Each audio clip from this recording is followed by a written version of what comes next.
Hello, you absolutely amazing person, you.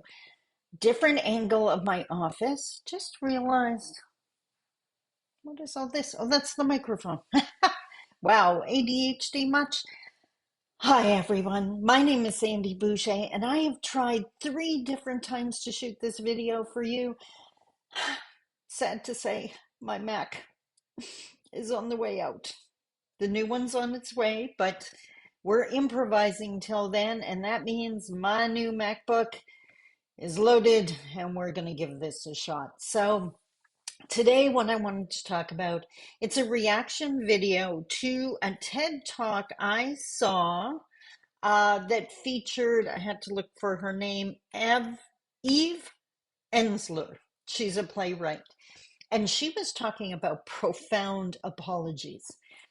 Well, if you know anything about Indigenous Canadian reconciliation, the official apology was a huge part of that. Indigenous people have been asking for an apology for a long time. But according to Eve, there are 4 parts to a profound apology, the kind of apology that makes a difference. Did the official apology fit that? Did it meet the standards? Do you even remember what the official apology said? Don't worry about it. I got you covered. So let's talk about it.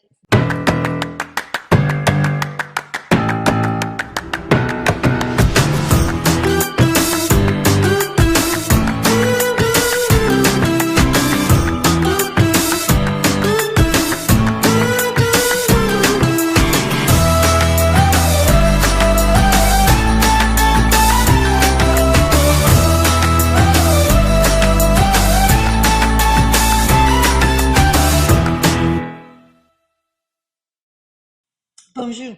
Mishko Paganon, Quain Adishnagas Mangdodam. Hi, everybody. My name is Sandy Boucher. I'm Red Thunderbolt Woman of the Loon Clan, a proud member of Seine River First Nation in Treaty 3 territory in Northern Ontario. And today, as mentioned in the opening, we're going to talk about the official apology and what constitutes a profound apology, as explained in a TED Talk by Eve Ensler. Checking out my office here, my kids so long ago, a painting that was gifted to me, a shield that was gifted to me, Josephine Mandamin, the original water walker with her little copper pail, um, a friend, a mentor. I miss her so much. And then another beautiful speaker's gift I was gifted, including this kokum scarf that's on my chair. This is how I work. This is my environment. And this environment keeps me focused on Indigenous Canadian reconciliation and first Indigenous empowerment. Because I thoroughly believe there is no reconciliation without Indigenous empowerment. We have to heal. We have to get the supports we need to get past what was done to us. We have to be returned to we have to return ourselves to the position of power we once had, and mainstream has to make space for that. So let's start on this journey with the official apology. So I don't know if you were around when Prime Minister Stephen Harper gave the official apology. It's officially called the Statement of Apology to Former Students of Indian Residential School. June 11th, 2008 is when he stood in the House and delivered this. At the time, you probably still can, at the time, you were able to order a copy. It's English on one side, French on the other, and I got mine laminated. Seriously considering hanging this in my boardroom.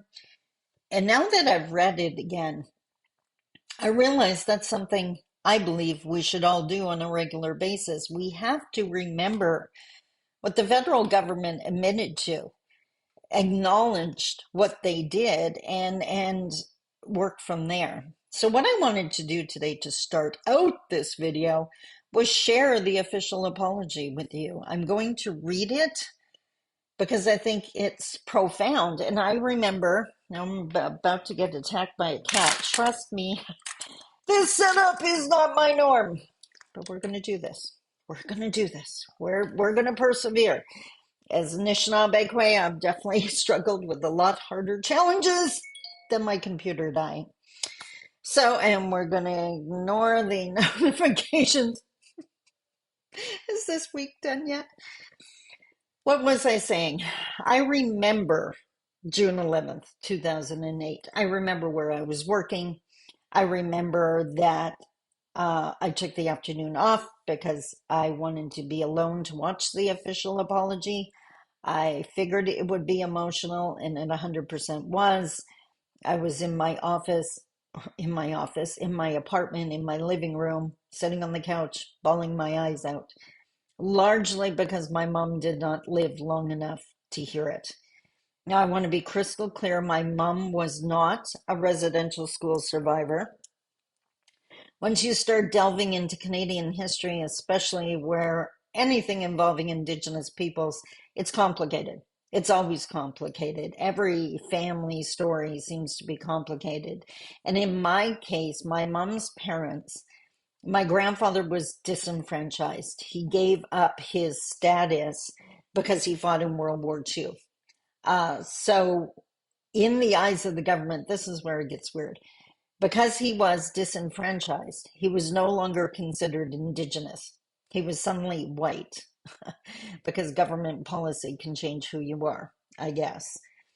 Because he was white, even though my grandmother was still Indigenous, in the eyes of the government, they did not have to take my mom and her sisters and her brother because there was a white person in the house guaranteeing that the children would be raised properly, or whatever term you want to put in there. Uh, because of that, it's not like my mom wasn't traumatized because she honestly spent every day of her adult life once she became a mom scared stiff.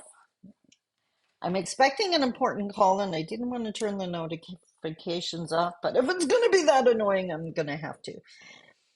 Um, She spent every day of her adult waking life scared stiff that the government was going to change their mind and they were going to come get us. We had a very restricted childhood. We weren't allowed to leave the yard, even though we lived in a tiny small town. Like, it's not like we had the dangers of a city.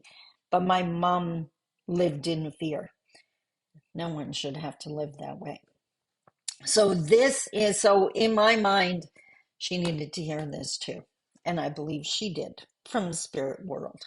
So here is the statement of apology to former students of Indian Residential School as delivered by Prime Minister Right Honorable Stephen Harper on June 11th, 2008.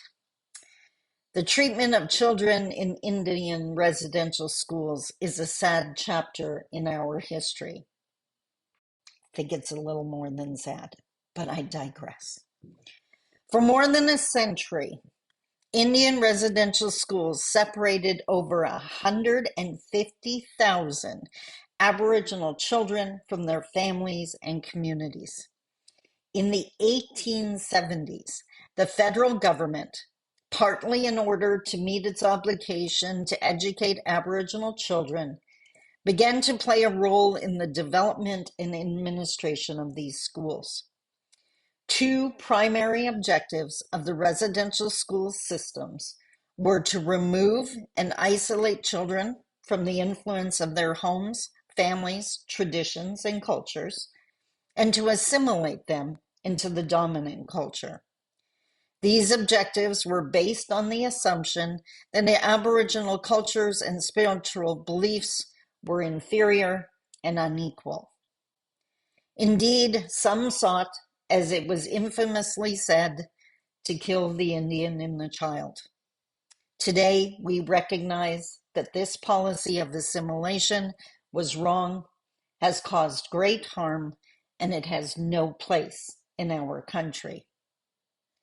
132 federally supported schools were located in every province and territory except Newfoundland, New Brunswick, and Prince Edward Island.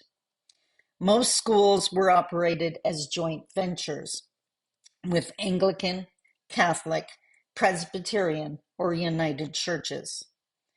The government of Canada built an education system in which very young children were often forcibly removed from their homes, often taken far from their communities.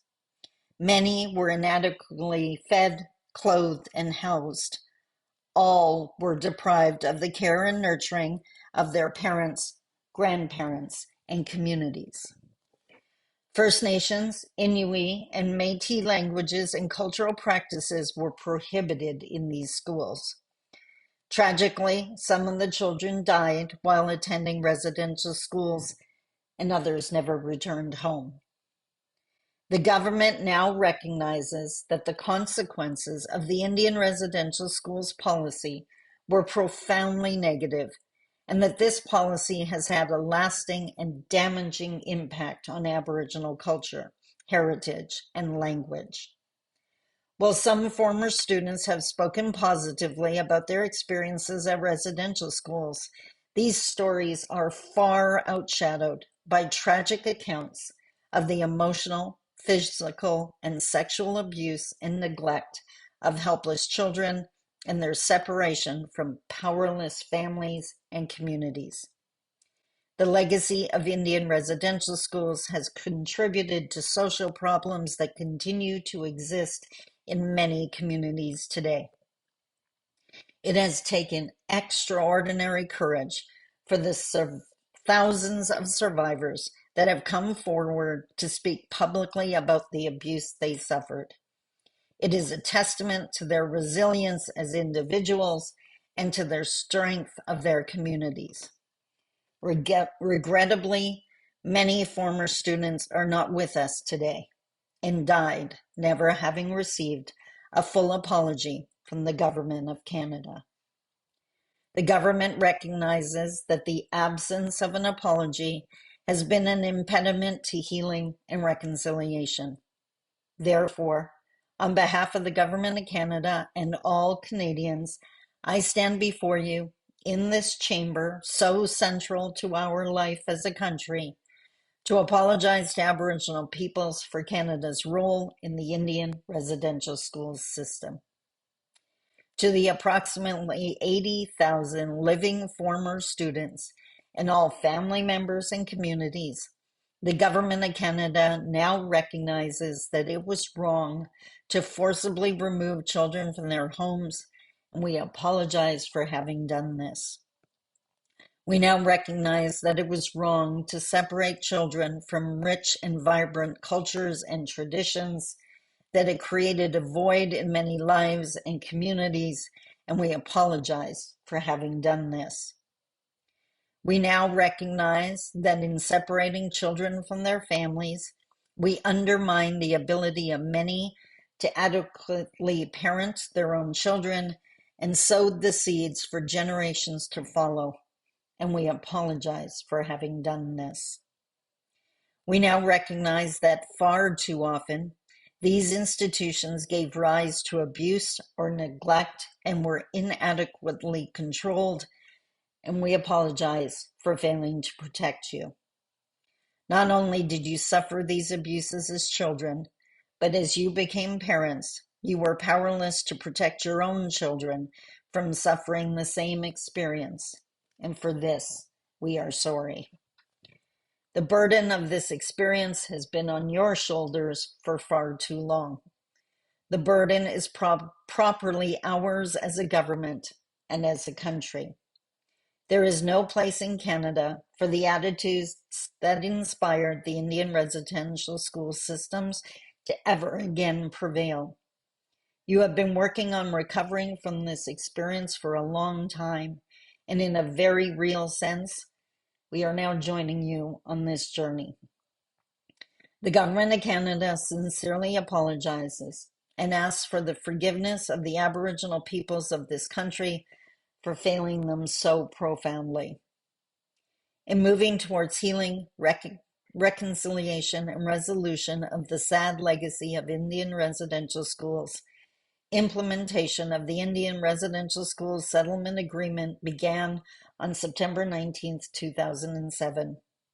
Years of work by survivors, communities, and Aboriginal organizations culminated in an agreement that gives us a new beginning and an opportunity to move forward together in partnership. A cornerstone of the settlement agreement is the Indian Residential Schools Truth and Reconciliation Commission. This commission presents a unique opportunity to educate all Canadians on the Indian residential school system. It will be a positive step in forging a new relationship between Aboriginal peoples and other Canadians, a relationship based on the knowledge of our shared history, a respect for each other, and a desire to move forward together with a renewed understanding that strong families, strong communities, and vibrant cultures and traditions will contribute to a stronger Canada for us all. That last part reminded me of my feather teaching, how I've said that if we do the work on each side, if Indigenous people heal and do the work they need on their side of the feather, and non-Indigenous people do the work they need to educate themselves and change their systems on the other side, then the feather Canada can fly to heights it's never even seen before. So that's the official apology. But according to Eve, there are 4 steps to establish a profound apology. And before I forget, there were some quotes in this TED Talk. It's why I watched it. Listen to this. For all of you nervous after hearing the official apology, the quote is, "Punishment hardens us, but it does not teach us." This is not about punishment. This is about profound apologies. So, what are the 4 steps? Well, first, say what you did in detail. Describe what happened. The liberation for the harmed is in the details. An apology is a remembering. So, I know when I heard the official apology in that moment, kind of like when I went to the Human Rights Museum in Winnipeg, I was actually shocked at how much was there, how much was being admitted to, that it wasn't being minimized or denied, that it was literally right in front of my face at the museum, or the fact that they acknowledged that they took these children in the official apology. Now, so many years later, we needed more detail. We definitely needed more detail, in my humble opinion. So that's the first one. Say what you did in detail. The second part, the second point of a profound apology. Ask yourself why. Victims are haunted by the why. Explain the why. And I think there was another point. Yeah, explain why without excuse. Why did you do that? What were you thinking? Why did you hurt me that way? Why did you say the things you said? Why? That's really owning it when you have to start explaining it. And at this point, what it reminded me of in Anishinaabe culture, and I believe in several other Indigenous cultures, we use sharing circles or healing circles. When you might have a talking stick that you pass around, and the person sharing is sharing their truth, their why, their pain, the reasoning behind, and no one gets to challenge that. You just get to learn and understand that was that person's truth. It doesn't matter if you believe it or not. That's what they believed at the time that resulted in whatever happened. And when it comes to your turn, you get to share your truth. You don't get to question. You don't get to attack. It is about you in the circle, and you share your truth. So, explaining why without excuse. The third point, open your heart and feel what the victim felt. Sit in the fear and heartbreak. I don't know how you feel. I don't know how you are rating the official apology based on these points, but this is where I believe Canada has kept themselves at a safe and comfy distance.